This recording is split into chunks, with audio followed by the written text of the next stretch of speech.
Le temps, ressource précieuse, qui s'écoule inexorablement, grain par grain. Nous le savons tous, et pourtant, vivons-nous vraiment comme si chaque instant était un cadeau? Imaginez un instant que votre temps soit aussi précieux que celui de Dieu. Que feriez-vous différemment? Dans le récit de la création, il aura fallu 6 jours à Dieu pour façonner le monde. 6 jours pour mettre en place un ordre parfait, une harmonie sans faille. Et si ces 6 jours n'étaient pas qu'une simple histoire, mais un véritable mode d'emploi pour nos vies? 6 jours. Pas un de plus. Pourquoi? Découvrez 3 lois divines pour ordonner votre vie, inspirées de la Genèse, pour transformer votre quotidien et vivre en harmonie avec le temps, comme avec vous-même. Que la lumière soit. Tels sont les premiers mots prononcés par Dieu dans le récit de la Genèse. La lumière, symbole de clarté, d'orientation, de but. Avant même de créer le soleil, la lune et les étoiles, Dieu définit l'essentiel, la direction, la vision. Dans nos vies trépidantes, souvent guidées par l'urgence et la réaction, prenons-nous le temps de définir notre propre lumière. Avant de nous lancer tête baissée dans l'action, prenons exemple sur le Créateur. Prenons le temps de nous interroger. Quel est notre objectif premier? Quelle est la lumière qui guide nos pas, nos décisions, nos actions? Est-ce la réussite matérielle, la reconnaissance sociale, le bien-être familial, la quête spirituelle? Il est facile de se perdre dans le labyrinthe des possibles, de se laisser emporter par le flot incessant des sollicitations extérieures. Mais sans une vision claire, sans une lumière intérieure qui éclaire notre chemin, nous risquons de nous éparpiller, de nous épuiser à courir après des chimères. Avant d'acheter le dernier smartphone à la mode, de nous engager dans un nouveau projet chronophage, de nous laisser happer par le tourbillon des réseaux sociaux, posons-nous la question essentielle, est-ce que cela m'aide à avancer vers ma lumière? Est-ce que cela nourrit mon objectif profond? Est-ce que cela est en accord avec mes valeurs, avec la personne que je souhaite devenir? Si la réponse est non, alors peut-être est-il temps de renoncer, de faire le tri, de laisser de côté ce qui ne nous sert pas. Car chaque minute que nous consacrons à des activités qui ne nous rapprochent pas de notre lumière est une minute perdue, une minute qui ne reviendra jamais. Le temps, c'est la vie, et la vie est trop précieuse pour être gaspillée.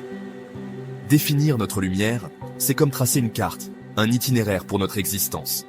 C'est identifier nos priorités, nos valeurs, nos aspirations profondes. C'est avoir une vision claire de la destination que nous souhaitons atteindre, afin de pouvoir orienter nos efforts, nos choix, nos actions dans la bonne direction. N'ayez pas peur de prendre ce temps pour vous interroger, pour méditer, pour écrire. Notez vos rêves, vos aspirations, vos valeurs.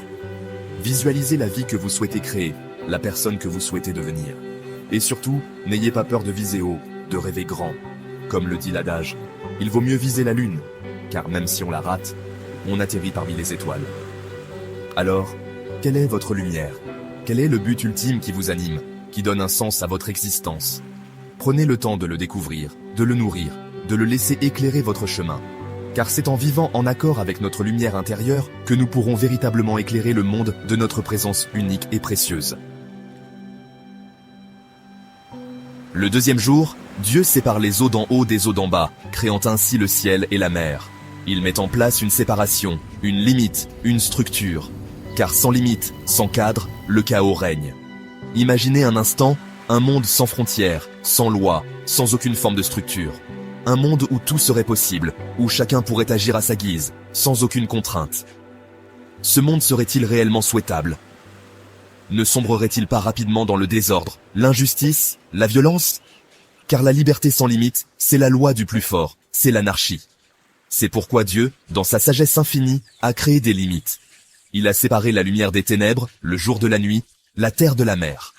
Il a mis en place un ordre, un rythme, une structure qui permet à la vie de s'épanouir dans toute sa diversité. Dans nos vies également, les limites sont essentielles.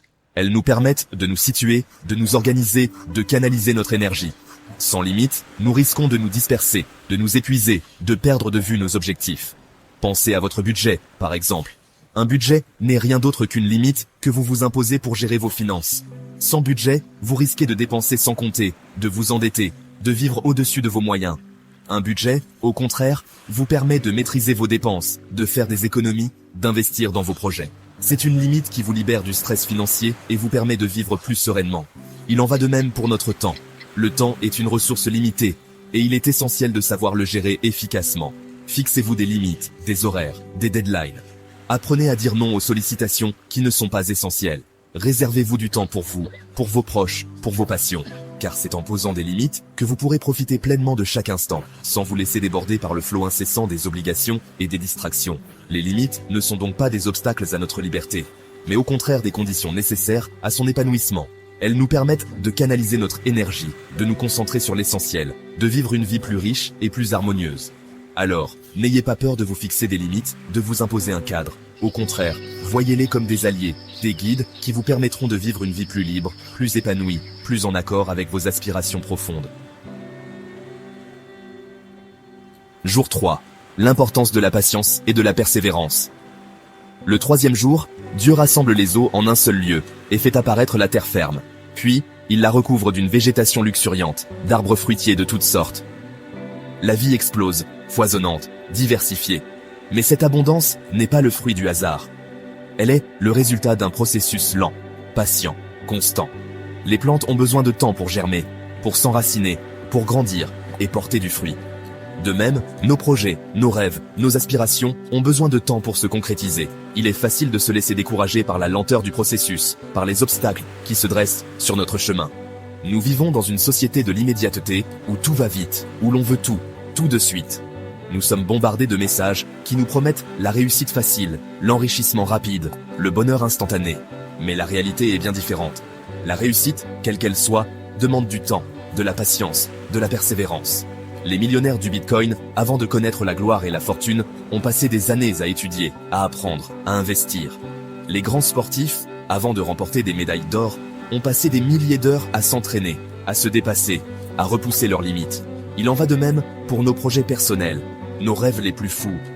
Que ce soit écrire un livre, créer une entreprise, apprendre une nouvelle langue, voyager à travers le monde, la clé du succès réside dans notre capacité à persévérer, à ne pas baisser les bras face aux difficultés.